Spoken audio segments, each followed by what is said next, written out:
திருச்சிற்றம்பலம்.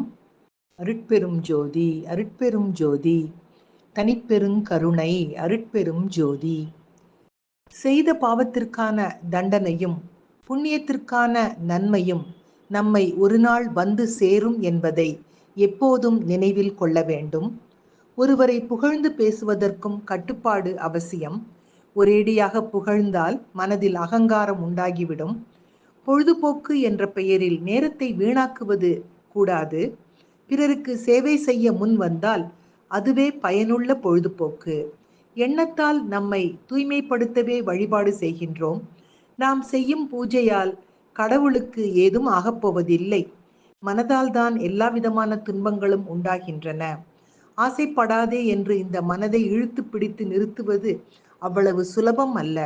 அதனால் நாம் இறை வழிபாடு செய்து இறைவனை சிந்தையில் நிறைத்து நம் மனதை கட்டுப்படுத்துவோம் என்று சொல்லி, கைவாய் கதிர்வேல் முருகன் கடல் பெற்று உய்வாய் மனனே ஒழிவாய் ஒழிவாய் மெய்வாய் விழி நாசியொடும் செவியாம் ஐவாய் வழி செல்லும் அவாவினையே என்ற